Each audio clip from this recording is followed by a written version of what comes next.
Veliki sportski događaj očekuje nas narednog vikenda 14. i 15. septembra, kada će po 4. put biti održana moto trka za veliku nagradu Zrenjanina. Organizatori su danas iskazali velika očekivanja. Ovaj sport u gradu Zrenjaninu je jako popularan. Znači ima dosta takmičara koji su počeli da se takmiče za naš klub, čak imamo i Kikinđane koji voze za nas klub i koji daju svoj maksimum da klub napreduje na lestvici i da bude prvi ove godine. Očekujemo ukupno oko 60 takmičara, znači iz Srbije, iz Rumunije, iz Makedonije i iz Bugarske. Znači ovo može se reći jedno internacionalno, tako takmičenje? Ovo takmičenje se boduje za nacionalni i za balkanski šampionat, ujedno i zadnja trka u balkanskom šampionatu. Iz Automoto kluba Petrovgrad do sada je prijavljen rekordan broj učesnika, njih 10. Ovo je poslednje takmičenje, dosta takmičara se bore za naslov, šampionski naslov u 2019. godini. Ovaj trka puno znači mi za poene, a ujedno znači i za bodovanje klubova u generalnom plasmanu. Tako da će trka biti jako zanimljiva, plus toga što je 125 SP, znači juniori imaju isto posljednje takmičenje, gde se još uvijek ne zna naslov prvaka države, tako da se očekuje lepo takmičenje. U koliko kategorija će se takmičiti vozači? Pa vozači u motoklasiku će se takmičiti u 4 kategorije i plus kategorije 125 SP iz road race disciplina. Koliko godina ima najmlađi takmičar? Najmlađi takmičar ima 15 godina.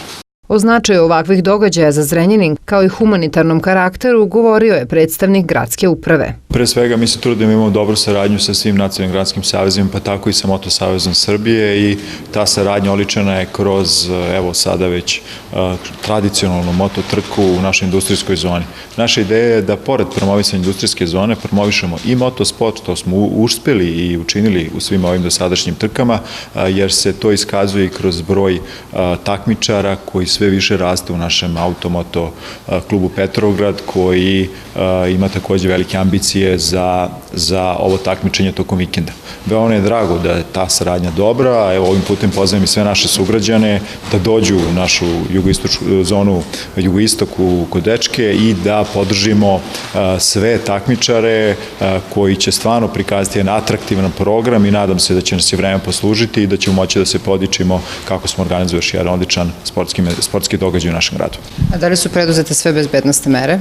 Kao i uvek, u saradnji sa policijom, sa službom hitne pomoći, sa vatrogascima, sa redarskom službom, sa našim javnim gradskim preduzećima, činimo sve da nemamo nikakve bezbednosne propuste tokom samog takmičenja, što je i do sada bio slučaj i trka organizovana na najvišem nivou.